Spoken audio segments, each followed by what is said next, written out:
Alrighty, so we have a next presentation coming up, and the presentation is titled The Creator Economy's False Choice, Privacy versus Supporting Art. And this presentation is held by Henry Fisher, the founder of TechLore. And at TechLore, Henry's been on a mission, actually, to educating millions about privacy and digital rights for over a decade now. And Henry basically bridges technical privacy solutions with accessible education, believing that privacy should be available for everyone and achievable for everyone, that is. So in his talk, Henry will explore basically the paradox between creators relying on ad revenue and supporting privacy tools that actually block ads. And as you can imagine, there's also a philosophical and ethical tension there in balancing privacy and monetization. And I would like to welcome you to the stage, Henry. Please join me. And while he's coming up here, please give him a big round of applause.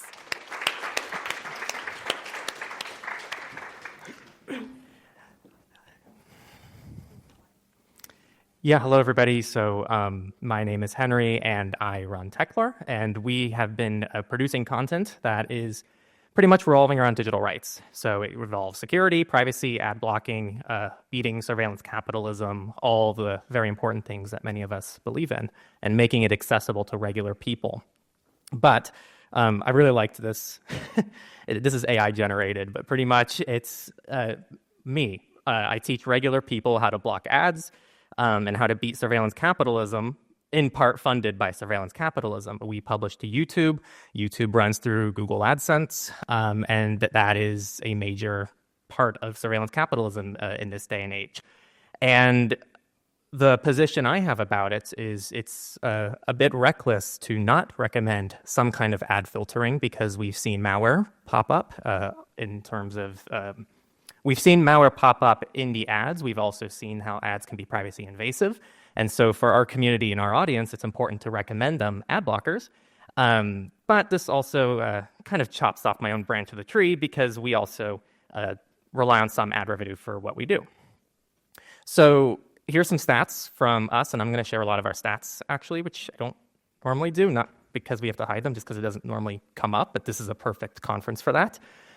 We got about 1 million views between June and July of 2025. These are YouTube stats, and only 275,000 of those views were actually monetized views, which is a 72.5% revenue gap, which is pretty substantial when you think about it. That means, on average, about only 1 out of 4 views.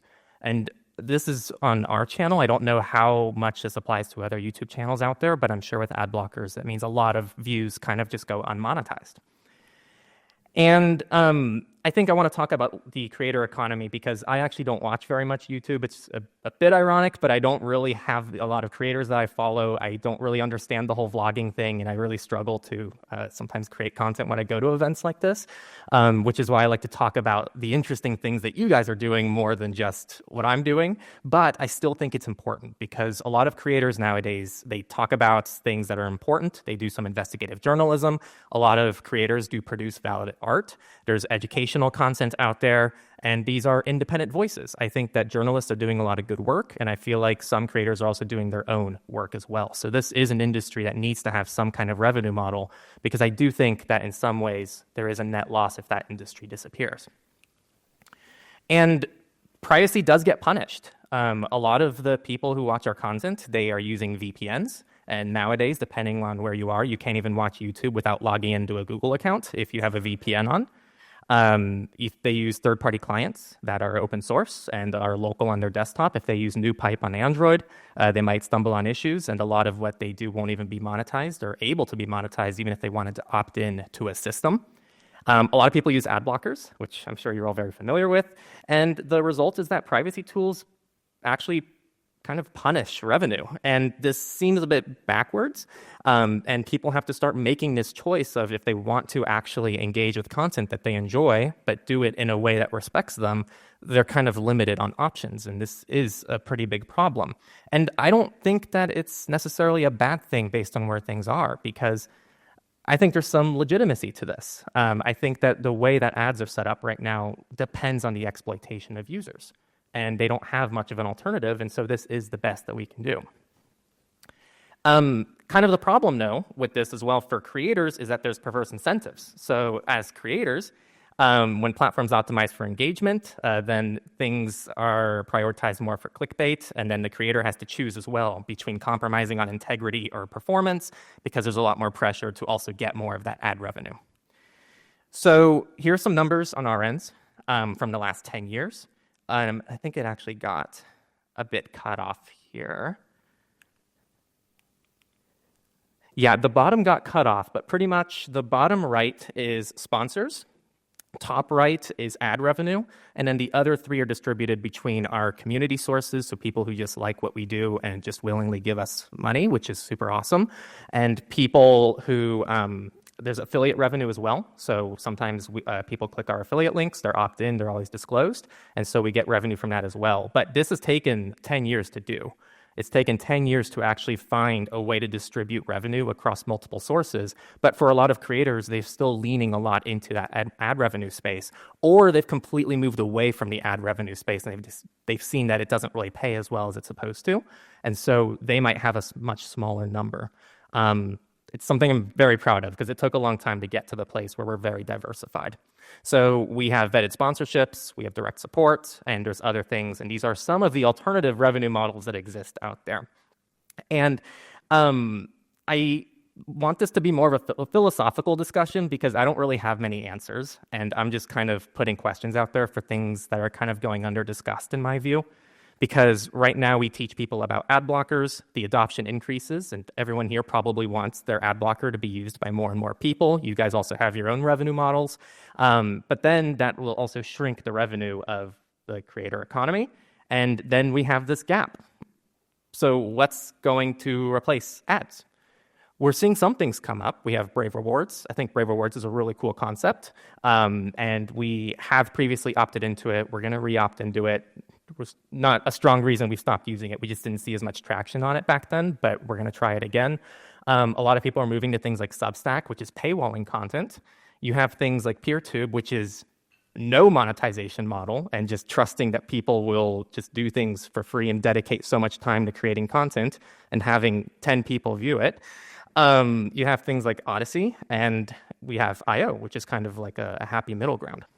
So we have all these alternatives out there. But from a creator perspective, it's very messy. It's hard to decide what to go with, and it's complicated for audiences because, we have these 6 different things that you can contribute to us with isn't really a strong direct message. And none of these are actually really filling in the gap. So I think a big reason for why this has happened is because of this vertical integration problem, right? Like we have the people who are running ads, who are also running the ad platforms via AdSense and YouTube ads, who also moderate the content platforms because YouTube is owned by Google. And then you also have them doing measurement analytics on those platforms. And so the incentives aren't really there for there to be a fair system for everybody because everything is controlled by one person. And so we're going to start seeing some behavior that might not always align in certain ways. I don't think this is the whole issue, but I do think that it is very difficult to work inside of this kind of scope. And like I kind of said, we have these fragmented systems. There's no interoperability between different things. And there's also some platform lock-in. And us creators just want things to be simple. Like we don't, at least I can speak for myself. I don't like having to log in and do accounting. I don't like having to log in and to try to figure out like new revenue models that we need to pursue. Like for us, we just care about producing content that our audience loves. And that's what a lot of creators want to do out there. And so they don't want to have to think about this. And so, yeah, I kind of want to at least throw the question out there of what does the solution look like? I don't have any answers. I'm not as technical as many of you are here, so I'm not going to have any great ideas. But kind of what I envision a solution being is something that's privacy respecting by default. Ads, I think, can be compatible with the modern internet, and I think they can be privacy respecting, but I think they have to exist away from some kind of vertical integration from a tech company that's not necessarily incentivized to have the best thing for its users. But then how do you integrate that kind of third-party solution into what everybody's using? And I don't know. I think it also needs to be ethical. So there needs to be fair, transparent, creative-first revenue models. Right now, it's kind of the inverse. We don't have any say in anything. If someone says you get a 30% cut of ads, then we get 30% cut. There is no like union or any negotiation. It's just you either join the platform and opt into monetization or you don't. And it needs to be frictionless. And this is something that we all understand. People aren't going to use your product. They're not going to use your ad blocker if it's not easy to use. And they're not going to want to use a system that doesn't improve their web experience. And so all these things need to be existent in whatever solution is out there. And technology exists for this to happen. So I don't think it's a tech issue. I think it's an incentives issue. And I also would love to just kind of open up the floor that creators can be also partners in this discussion. They don't have to be experiments. They don't have to be just the people who produce revenue, because ultimately creators are generating a lot of revenue for these platforms. This applies to social media platforms. There's very few select accounts that get the most engagement. Same with YouTube, same with everything out there. And so if these people stop posting to these platforms, then the revenue models are gone. And I think X/Twitter was a good example of that, because when Elon took it over, they originally said that you're going to have to pay as a creator in order to, have premium and get more engagement.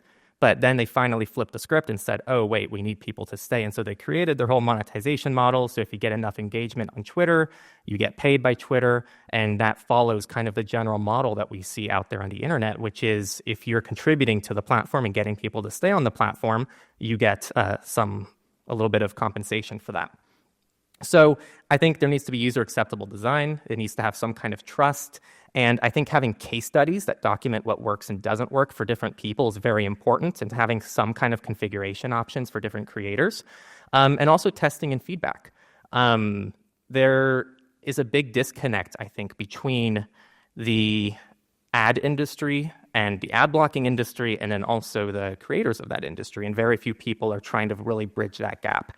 So this is more of a philosophical talk to really bring this issue to light and kind of share a little bit of my insight behind that. And I'll be around the conference, so I'd love to compare notes, chat with any of you to see if there's anything that you guys have ideas about, because I think it's a pretty big issue, and I think it's only going to get worse as time goes on. So that's all I have.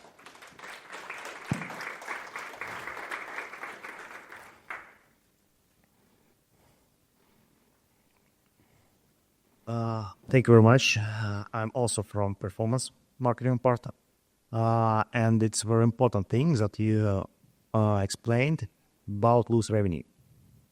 Because from other side, ad blockers and antiviruses need to protect us. From other side, they don't need to make obstacles for us to make money. And your expectation, what is the amount of revenue that creators lose all over the world this year? Amount. Sorry, can you? What is the amount of revenue that creators lose this year because of ad blockers? I don't have the direct number for that. Prediction. It's really hard to know because, all I can speak to is our numbers, right? So we have 20% of our money coming in from ad revenue. Theoretically, if it was possible to watch and all the views stayed the same, and the only way to watch a YouTube video was without ads, so everything was monetized, we would see 4x revenue on just the YouTube side of things, which would make all our other revenue models look silly. So, and that would now be a new issue, of course, because we wouldn't want to be too dependent on only one revenue source, but it's substantial. And this isn't just YouTube, this is bloggers, this is really the entire creator economy, and especially now with AI that summarizes a lot of that content, that's a whole nother issue that I think there is this more immediate problem that can be solved. And I think that is another issue that can also be solved, but it's a bit separate from this one. But I don't have a direct number to give you. It's very hard to calculate that. Okay, thank you. Yeah.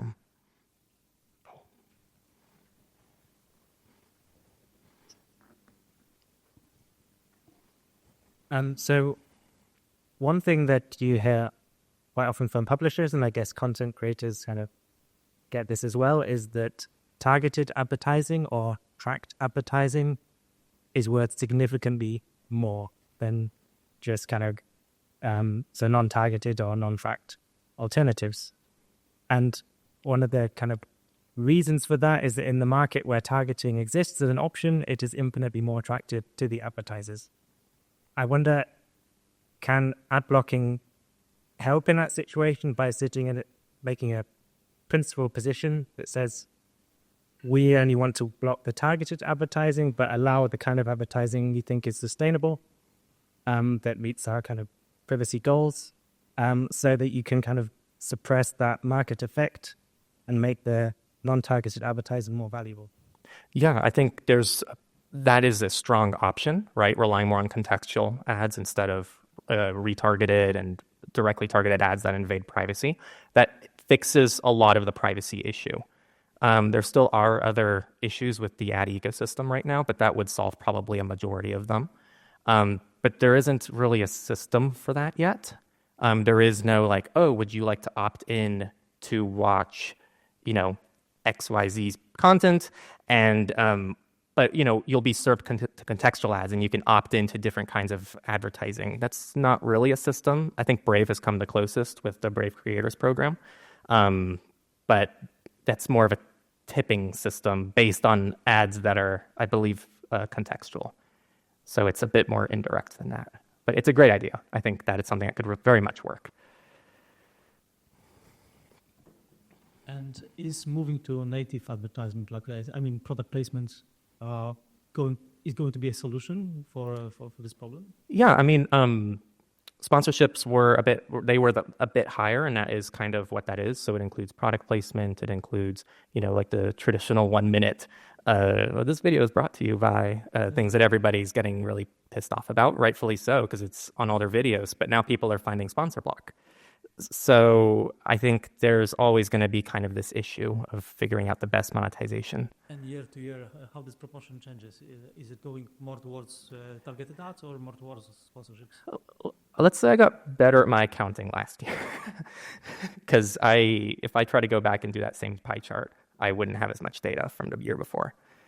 But it's probably going to be plus or minus 5% for the last few years across all the categories.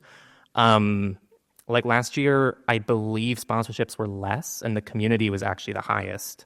But they're all within a margin of error right now. In the last 5 years, they've remained within a margin of error of each other. Beforehand, though, it was very heavy on affiliate revenue models. And so affiliate stuff was performing much better back then. I think things just kind of evolve in this space. And now we've seen a lot more attention from companies who want to put their name directly in a video to a specific audience, which is why we started to see more sponsorships. Thank you. Yeah.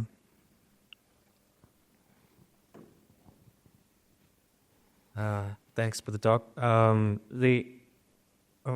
So there are these solutions that kind of block the sponsorship ads, like skip the segments in the video. Does it create any problems for you as a creator, or? None that I can measure. I'm sure it does, but I can't measure that. We are fairly transparent with how we do it, so we always timestamp the sponsor segments. So it's really no advantage. I guess sponsor block nowadays can just auto skip, so you wouldn't have to pick up your mouse and click the next timestamp. But we try to keep that pretty transparent. No, I don't think there's any kind of measurable impact yet, but I think in the long run, if more and more people are using sponsor block, then it will be a problem for the creator economy. And I actually do take a bit of issue with the sponsor block guys. At least they've tweeted us before, because once in a video we forgot to put our timestamp, and I think they know our content, and so they said, "Hey, how come this video was neglecting the timestamp?" They were kind of checking to make sure we're still doing that, and it was just an honest mistake, so I fixed it. So. But they seem to think that, it's not going to hurt the economy. I would disagree with that, I think, in the long run. I think in small scale, it works, and we can always build solutions for just a small number of people to be able to get around maybe the annoying things you don't want to watch. But if everybody was doing that behavior, it would destroy that revenue model. So I think that's how we need to be thinking about solutions, is it doesn't just need to work for one person. It needs to work on a scale of millions, billions of people. Thank you.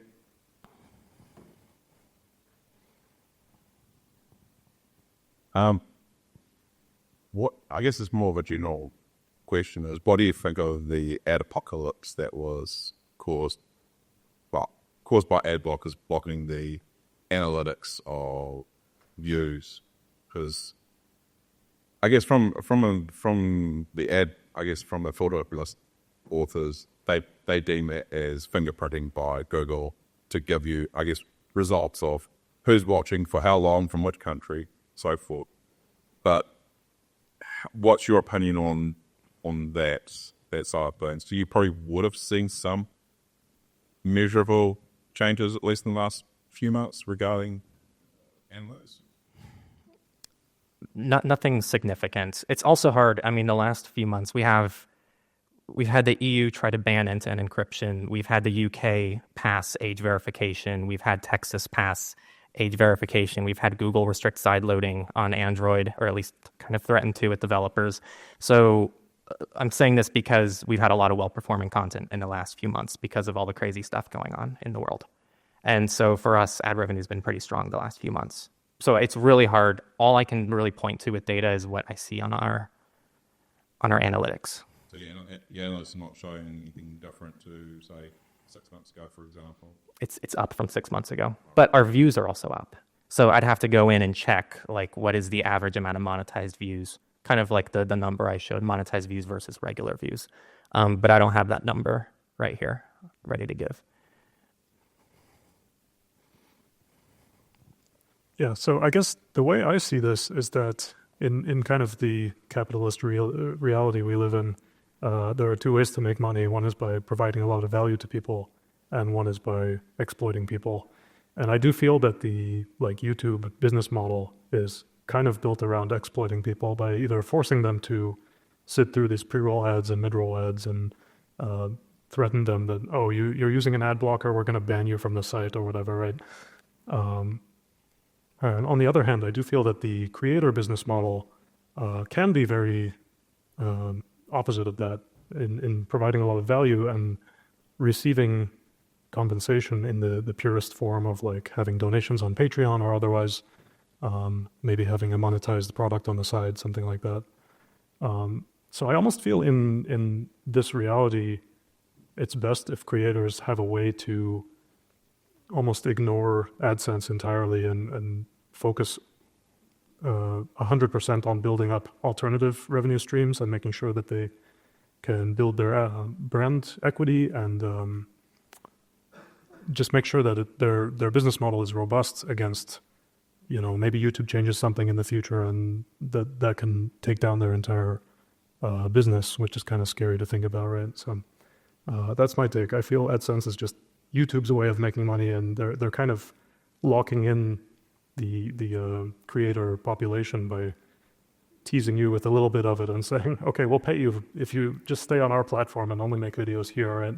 So that's my take. Yeah, no, it's a good take, and I think there's very much a lot of truth to it. And a lot of creators have already done this. Like we have shifted away. Like I want to be, and that's why we're diversified. Like if anything gets taken away, the rest fill in the gap. And we're not even a huge channel, right? Like there's channels with millions of subscribers and they do the same thing. They're on alternative platforms. They try to have sponsors. They have to diversify things because they don't want to put too many eggs in the AdSense basket.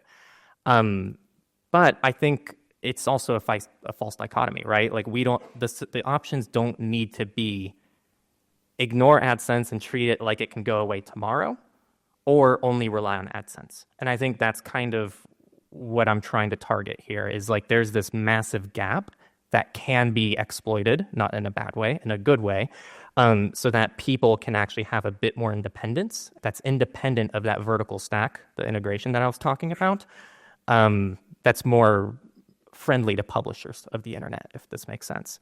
So I think there can be that alternative. And so far we've seen some alternatives, but it's a bit fragmented and it's a bit unclear. There's not a clear alternative quite yet.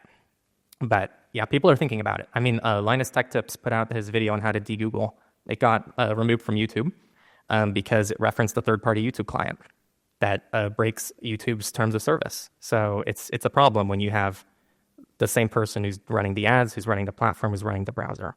It creates some incentives that don't align. Okay, thank you, Henry. Yeah, I love seeing the lively discussion. Yeah. No, and please Clearly. continue it. If you see me at lunch or dinner tomorrow or tonight, then please say hi. Definitely. Let's Yeah. keep the conversation going. Thank you.